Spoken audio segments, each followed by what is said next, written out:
comes to smack down the forces of the Antichrist at the Battle of Armageddon, then he's going to set up and rule and reign for 1,000 years. And you say, well, why 1,000? Well, we'll talk about it. And those who are followers of Christ will rule and reign with him for that 1,000 years on the throne in Jerusalem. And we need to discover who in the world is it that's going to be there to reign and rule over.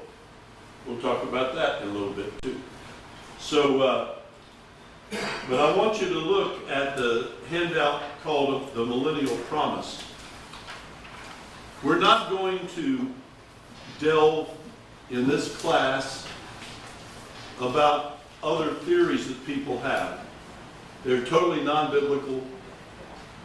I believe whenever possible, you take the Bible extremely literally. And there are groups out there about millennialists. How many of you have heard people that say they are millennialists? That means they don't believe in it. They believe it's right now. Right now. Because Christ reigns in our hearts. Therefore, that's the only throne he's ever going to sit on. You know, just take the book of Revelation and the other prophecies and throw it out. You know. For many years, the Methodist Church had a position of amillennialism because there was no Israel.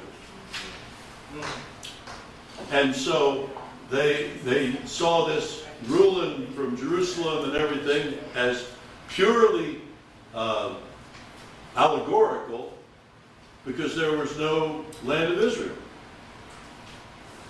But in 1948, when Israel became a nation once again, and but by that time, the liberals in charge of the Methodist, at least the Methodist church that I was a part of, they didn't switch their theology. They're still messed up with it. Yes, they are. Yes, they are. Messed up with it.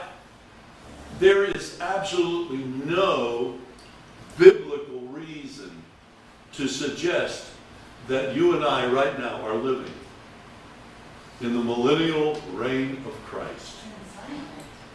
That's none of your fruitcake. Because at this time, bad things are still happening. But when I read about the millennial reign, none of those bad things are happening. Satan's bound. Is he bound right now? No. Is he still messing around? You turn on the news and you keep a tally of the murders and the shootings just in Columbus, east side, west side, north side, south side, all around the town. Good old Ginther. Huh? Good old Ginther. Go Ginther. Go Ginther. I mean, Satan is not bound. He's active and well. Christ is not reigning on planet Earth. He may reign in your heart as your Savior and your Lord, but the millennial reign, as it's spelled out in the Scriptures, is a time of absolute peace on planet Earth, because Satan's bound.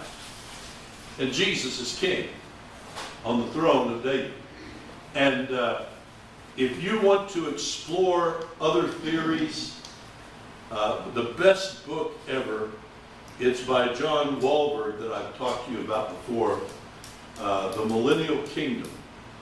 This is a borrowable book, but it is not one that I will not track you down and pry it from your hands if it doesn't come back. But you see me afterwards if you're interested. This is a very deep look at the millennial positions that people take. We take the position of a premillennialist, pre-tribulation rapture, the coming of Christ for his church. Some believe, no, there is no rapture.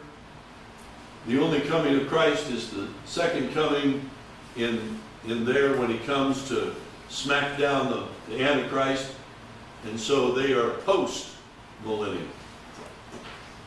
But There's no good scriptures for amillennialism, especially if you look at how it's supposed to be on planet Earth when Jesus is reigning.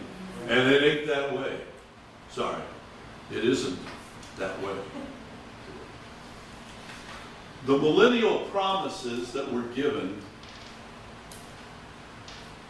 have never been fulfilled as yet. And the promise was made back in Genesis 15, part of the promise. And we'll look at that. It's not on your list there. Genesis 15, beginning with verse 17. Let me read. This is when God makes the covenant with Abraham, before his name was even changed. And it came to pass, when the sun went down and it was dark, that behold, there appeared a smoking oven and a burning torch that passed between those pieces. On the same day, the Lord made a covenant with Abram, saying, to your descendants I have given this land. Listen to the dimensions. From the river of Egypt, what's that? Nile. The Nile. To the great river, the river Euphrates. Where's that? Iraq. The Kenites, the Kenizzites, the Cadmonites, the Hittites, the Perizzites, the Rephaim, the giants, the Amorites, the Canaanites, the Girgasites, and the Jebusites. The lands that were occupied by these people groups cover a massive